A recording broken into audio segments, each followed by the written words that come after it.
ಮಾಲಿನಿ ಹೆಬ್ಬಾರ್ ಅಲ್ಲ, ರಮಾಮಣಿ ಭಟ್ ಹಾಗೂ ಮಾಲಿನಿ ಹೆಬ್ಬಾರ್ ಇವರು ಪ್ರಸ್ತುತಪಡಿಸುವಂತಹ ಒಂದು ಕಾರ್ಯಕ್ರಮ. ಯುಗ ಯುಗಾದಿ ಕಳೆದರೂ ಯುಗಾದಿ ಮರಳಿ ಬರುತ್ತದೆ ಅಂತ ನಾವು ಯಾವಾಗಲೂ ಕೇಳ್ತೇವೆ. ಈಗಾಗಲೇ ನಮ್ಮ ರಾಮಚಂದ್ರ ಭಟ್ ಅವರು ಹೇಳಿದ್ದಾರೆ ಈ ಯುಗಾದಿಯ ಮಹತ್ವದ ಬಗ್ಗೆ ಮತ್ತು ಕಣಿಯ ಮಹತ್ವದ ಬಗ್ಗೆ ಎಲ್ಲರ ಅರಿವು ಮೂಡಿಸಲು ನಾವು ಈ ಕಾರ್ಯಕ್ರಮ ಮಾಡ್ತಾ ಇದ್ದೇವೆ ಅಂತ ಹೇಳಿ. ಒಂದು ಲೆಕ್ಕದಲ್ಲಿ ನಮ್ಮ ಕಾರ್ಯಕ್ರಮ ಕೂಡ ಈ ಕಣಿಯ ಬಗ್ಗೆಯೇ ಆಗಿದೆ. ವಸಂತನ ಆಗಮನವನ್ನು ನಿರೀಕ್ಷಿಸುತ್ತಾ ಬಹಳ ಸಂತಸದಿಂದ ಸಂಭ್ರಮದಿಂದ ಆಚರಿಸುವಂತಹ ಹಬ್ಬವೇ ಯುಗಾದಿ ಹಬ್ಬ.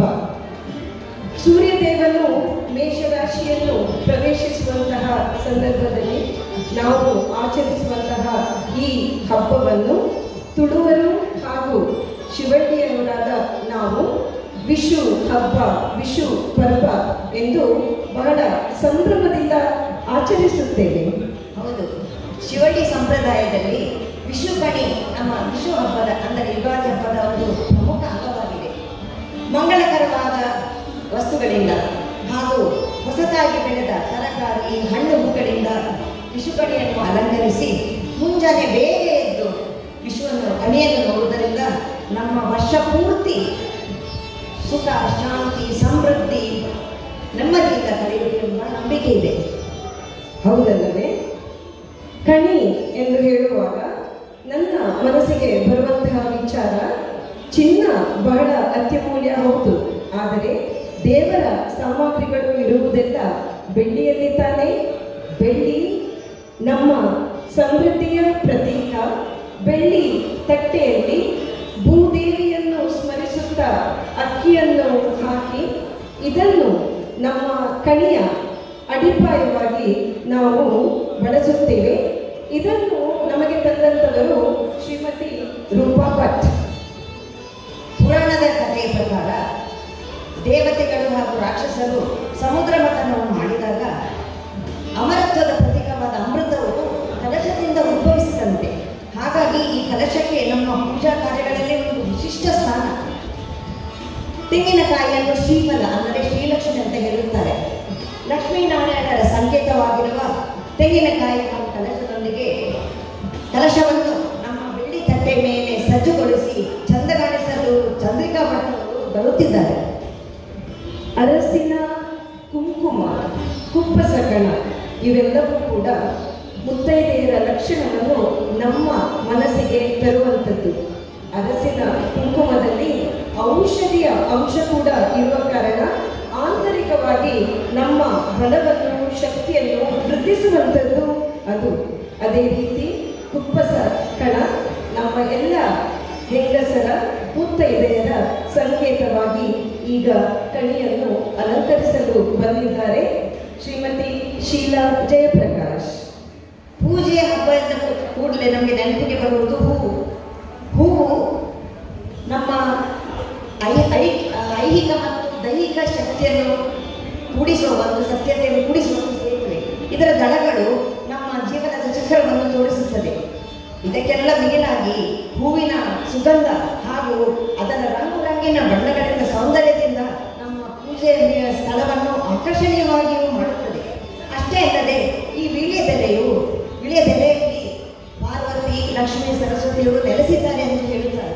ಹಾಗಾಗಿ ವಿಶಿಷ್ಟವಾದ ಈ ಅಲಂಕಾರಿಕ ಸಾಧನಗಳನ್ನು ತೆಗೆದುಕೊಂಡು ವಿಷುಕಣಿಯನ್ನು ಪೂಜೆ ಮಾಡಲು ಬರುತ್ತಿದ್ದಾರೆ ವಿಶಾಲ ಭಟ್ಟರು. ಯುಗಾದಿ ಎನ್ನುವುದು ನಮ್ಮ ಸಂಪತ್ತನ್ನು ವೃದ್ಧಿಸುವ ಹಬ್ಬ ಎಂದು ಕೂಡ ನಂಬಿಕೆ ಇದೆ. ಬೆಳ್ಳಿ ನಾಣ್ಯದೊಂದಿಗೆ, ಚಿನ್ನ ಆಭರಣಗಳೊಂದಿಗೆ ಕಣಿಯನ್ನು ಅಲಂಕರಿಸುವುದು ನಮ್ಮ ಪದ್ಧತಿ. ಅದೇ ರೀತಿ ಕ್ರೋಧಿನಾಮ ಸಂವತ್ಸರದ ಪಂಚಾಂಗವನ್ನು ಕೂಡ ನಾವು ಕಣಿಯ ಜೊತೆಗೆ ಇಡುತ್ತೇವೆ. ಇದೆಲ್ಲವನ್ನೂ ತಂದು ನಮ್ಮೊಂದಿಗಿದ್ದಾರೆ ಶ್ರೀಮತಿ ಚಿತ್ರಾರಾವ್. ನಮ್ಮ ವಿಷುಕಣಿಯಲ್ಲಿ ಕನ್ನಡಿಯೊಂದು ಅಗ್ರಸ್ಥಾನ. ಕನ್ನಡಿಯಲ್ಲಿ ನಾವು ಮೊದಲು ಈಗಷ್ಟೇ ಮೊದಲೇ ಹೇಳಿದಂತೆ ನಮ್ಮ ಆಯುಷ್ಯ ವೃದ್ಧಿಸುತ್ತದೆ, ಸಂಪತ್ತು ಹೆಚ್ಚಾಗುತ್ತದೆ ಹಾಗೂ ನಮ್ಮ ಪಾಪ ದೂರವಾಗುತ್ತದೆ ಅಂತೆ. ಹಾಗೆ ವೈಜ್ಞಾನಿಕವಾಗಿಯೂ ಕನ್ನಡಿಯು ಒಂದು ಶುದ್ಧೀಕರಿಸುವ ಹಾಗೂ ಚೈತನ್ಯವನ್ನು ನೀಡುವಂತಹ ವಸ್ತು. ಇದನ್ನು ತೆಗೆದುಕೊಂಡು ಆಗಮಿಸುತ್ತಾರೆ ನಮ್ಮ ಗೀತಾ ಬೆಳ್ಳೆಯವರು. ಈಗಾಗಲೇ ನಾವು ಹೇಳಿದಂತೆಯೇ ವಸಂತ ಋತುವಿನ ಆಗಮನವೇ ಈ ಯುಗಾದಿ ಹಬ್ಬ. ವಸಂತ ಋತುವಿನಲ್ಲಿ ಹಣ್ಣು ಹಂಪಲು ಎಲ್ಲ ವಸ್ತುಗಳು ಕೂಡ ಪ್ರಕೃತಿಯಲ್ಲಿ ಹಚ್ಚ ಹಸಿರಾಗಿ ಹೊಸದಾಗಿ ನಮಗೆ ಸಿಗ್ತದೆ. ಅದೇ ರೀತಿ ನಮ್ಮ ಶಕ್ತಿ ಸಾಮರ್ಥ್ಯವನ್ನು ಅದು ವೃದ್ಧಿಸುತ್ತದೆ ಎನ್ನುವ ನಂಬಿಕೆ ನಮ್ಮಲ್ಲಿದ್ದ ಕಾರಣ ನಾವು ಹಣ್ಣು ಹಂಪಲು ತರಕಾರಿಯನ್ನು ಕೂಡ ದೇವರ ಮುಂದೆ ಇಡುವಂತಹ ಪದ್ಧತಿ ಇದೆ. ಕಣಿ ಇಡುವಾಗ ದೀಪ ಹಚ್ಚದೆ ಪೂಜೆ ಮಾಡಿದರೆ ಅದು ಅಪೂರ್ಣ ಅಂತ ಒಂದು ಮಾತಿದೆ. ದೀಪವು ಜ್ಞಾನದ ಸಂಕೇತ ಕೂಡ. ದೀಪವನ್ನು ಹಚ್ಚುವುದರಿಂದ ನಮ್ಮ ಜ್ಞಾನದ ವೃದ್ಧಿ ಆಗುತ್ತದೆ ಹಾಗೂ ಇದು ಒಂದು ಶಕ್ತಿ ಸಂವಹನಕ್ಕೆ ಒಂದು ದಾರಿಯೂ ಆಗಿದೆ. ದೀಪವನ್ನು ಹಚ್ಚುವುದರಿಂದ ಹಾನಿಕಾರಕ ವೈರಸ್ಗಳು ನಾಶವಾಗುತ್ತದೆ ಹಾಗೂ ನಮ್ಮ ವಾತಾವರಣವು ಶುದ್ಧಗೊಳ್ಳುತ್ತದೆ.